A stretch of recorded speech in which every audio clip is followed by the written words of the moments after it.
Hey everyone, Phi Farley here. It is April 8th. It is Monday. Happy Monday. We've got a Monday update for you. I got a daily best bet. I want to get out there for a 4:45 first pitch in baseball. I'm going to get to that in 1 second. I'm also going to talk about the NCAA basketball championship game.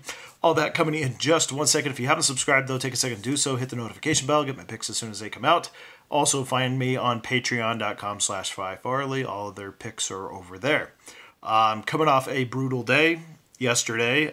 Just one of those half-point losers and one-point losers that are really frustrating. I know it comes and goes. It goes both ways, so I will hope to get back on the right side of that one here shortly.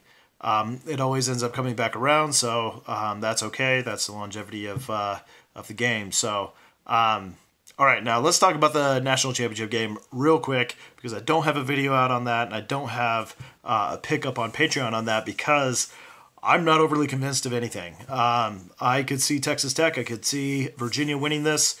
I could see going either way. KP has it about 3.5 points of Virginia being a favorite. Total-wise, a lot of money coming in on the over. Dropped down immediately to 117, has been about up to 118, 118.5, now 119 going into tip. Honestly, my first take, and which is what I went with, was the under. But that said, I'm seeing money coming on the over, and I could totally see this one going over. Most of the slower tempo teams, Virginia being the slowest tempo team in all of college basketball at 353rd, when playing in the tournament, have gone under, and they've gone under this number, including with these two teams. We've had Oregon, we had Michigan, we had Michigan State, all of which went under 119, some quite handily. So I do lean towards the under. Typically when these two slow of tempo teams meet each other, under is going to be the game. The only thing I just don't know is there's been a lot of game planning for this and for the championship game to penetrate the defenses and how the game over the last 5 minutes is going to look. I think it's going to be potentially ugly. I think there's going to be a lot of scoring in the last few minutes. So depending on where it's at leading up to that, for the previous 35 minutes, will let me know who's going to end up winning or if it's going to go over the total or not. So there you go. If I had to take a pick, side-wise, I would say Virginia. If I had to take a pick, total-wise, I would say under. But obviously, I'm not convinced because I would gladly put a video out if I were convinced of one side versus the other. All right, so now let's talk about daily best bet here in baseball. We've got a couple good games here today to pick from. I'm going to go to St. Louis, 4:45 first pitch. We got Ryu going against Mikolas. Miles Mikolas last year, really good at home, also on the road. I mean, he was a really good pitcher for the Cardinals. At home in particular, he was 8-4, but he had a 2.17 ERA. Opponents hit just 2.27 against him. And one thing about Ryu's game that was a little flawed was he didn't really pitch on the road. When he did, he was 500 at best. He started in April, May, and then he got hurt. Didn't come back till August. The entire month of August, he pitched at home. Then September, he had 2 road games that he pitched in. That was it.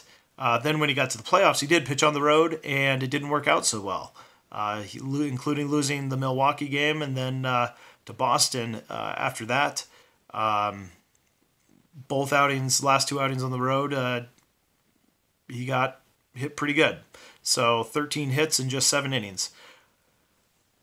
We're talking about playoff baseball. It could be a little bit different animal. But I think in general, we have a little bit of a gap in Ryu's game, which is just pitching on the road and having quality starts on the road. Earlier in the season, he was giving up more, 9 innings, gave up 9 hits, 5 runs in April. And then down the stretch, Cincinnati, San Francisco, that's 12 hits in 11 innings, 4 runs given up. There's just a lot of, it's spotty at best, whereas home starts are much more quality. There was one home start in which he did give up 4 hits, 4 runs, 3 earned, 1 home run, and that was to the Cardinals at home, a game in which the Dodgers lost. Mikolas, on the other hand, like I mentioned, at home a 2.17 ERA. He hasn't faced didn't face the Dodgers last year, so there's not any data there. Here, the Cardinals play well at home just in general. Typically, one of the better home teams. This one in particular, with Mikolas's good history at home, Mikolas has had 2 road starts so far. So here he is coming back at home, which I like. Look for him to get back on track. Ryu, on the other hand, first road game pitched this season. So look for him to falter a little bit. I think in the end we're going to have a 4-1, 4-2 victory for the Cardinals. Give me the Cardinals minus a 110 to get the job done. Oh, excuse me, minus 115 now to get the job done. All right, good luck everyone today. Good luck on that NCAA basketball championship game, and we'll see you again soon.